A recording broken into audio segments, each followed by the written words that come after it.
Traigo información de última hora, vamos a hablar seguramente también del balance de lo que fue la jornada de protestas de ayer, pero atención con lo que pasa en el Poder Judicial.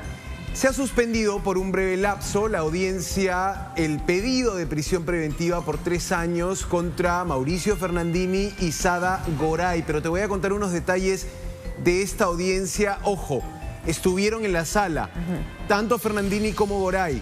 Los fiscales, hasta 3 fiscales del equipo que investiga la corrupción en el poder, intentando sustentar, persuadir al juez de que para la fiscalía es necesario que estas personas estén en custodia, estén detenidas por los siguientes 36 meses.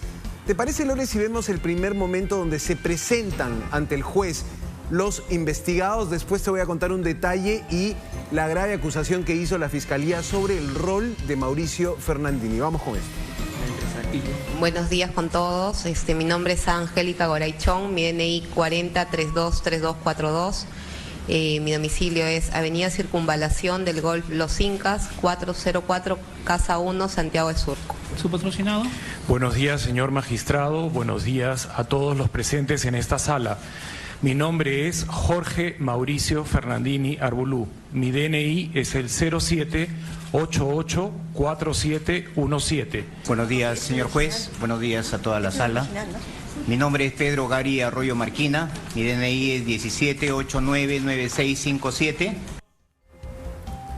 Ahí estaba. Al final también se presentaba Pedro Arroyo Marquina, quien fue la cabeza del Fondo Mi Vivienda, supuestamente, y para la Fiscalía, parte de este entramado de corrupción. Ahí estaban estos investigados. Te digo, la decisión se puede conocer hoy, pero con más seguridad en las próximas 24 horas. Es muy interesante estas audiencias, porque si bien son audiencias de pidiendo prisiones preventivas, impedimento de salida del país, en fin, diferentes formas de control de las personas que están siendo investigadas, es interesante porque de todas maneras no solamente se ven los preceptos de peligro de fuga, no solamente si tienes arraigo laboral, domiciliario, familiar, sino también se ven algunos elementos que ya recoge o que tiene la Fiscalía en su investigación. Se destapan informaciones que no se sabían, roles dentro de la presunta organización criminal, y te permite entender un poco más por qué cada uno de estos personajes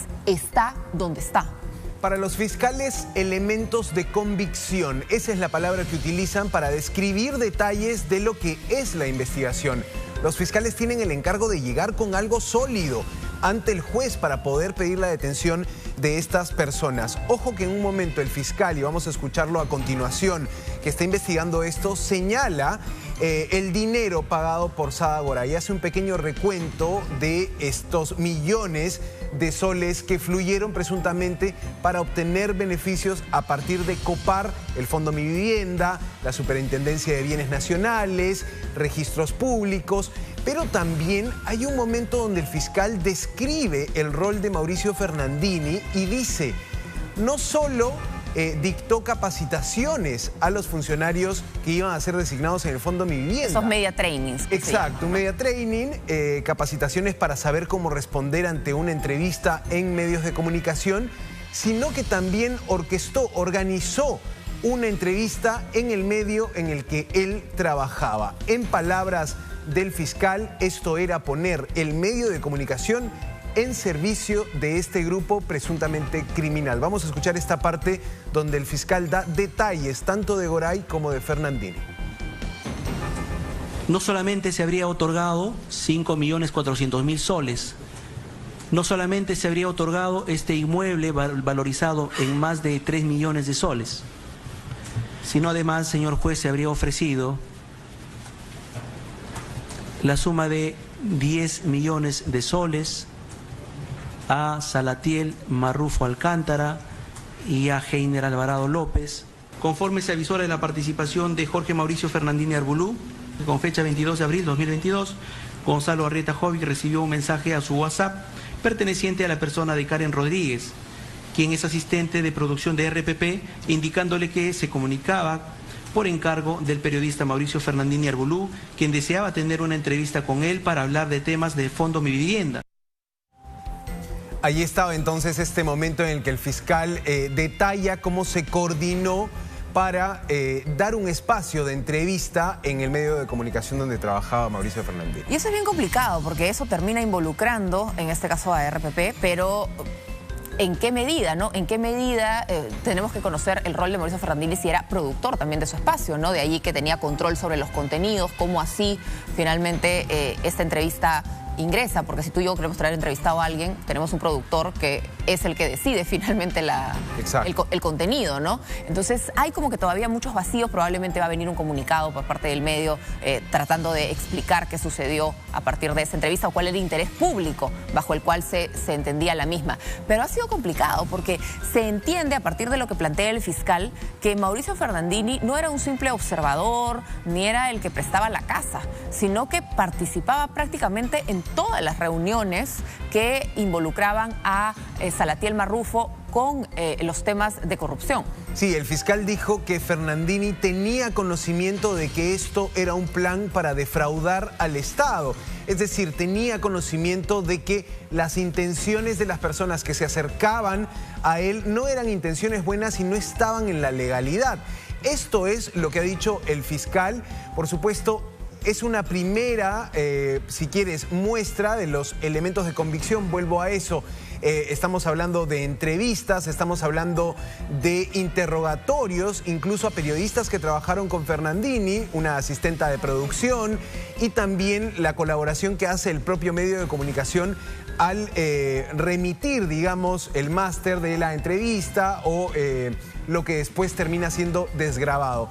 Finalmente se conocen más detalles. Vamos a ver si el juez valora que estas personas deben permanecer en prisión preventiva 3 años.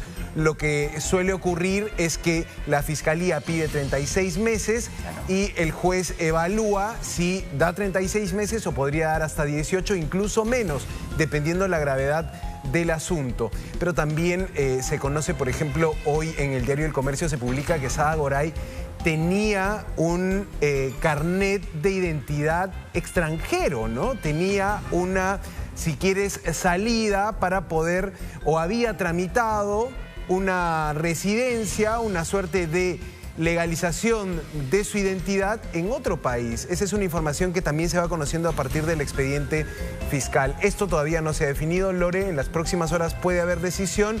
Lo más seguro es que mañana se tenga una definición de parte del Poder Judicial. En última instancia, ¿quién decide si las personas pasan la investigación en libertad o si deben quedarse en la cárcel? A propósito que vemos esta audiencia que involucra a Mauricio Fernandini, recordarles que en el libro de Christopher Acosta, Presidentes por Accidente, está la última entrevista que diera Mauricio Fernandini 5 días antes de ser detenido por la policía, donde habla de su rol, de su participación y de todo aquello detrás de este caso del Fondo Mi Vivienda, donde sabemos la empresa de Sada Goray se hacía de proyectos para el Fondo Mi Vivienda, pero para lograr esos proyectos involucraba cambiar a muchas personas de distintos directorios, de distintas jefaturas, porque esos terrenos donde iba a construir estas viviendas de carácter social no necesariamente estaban libres. Sí, el caso de presunta corrupción que por lo menos enumera la mayor cantidad de pagos y los montos más altos de dinero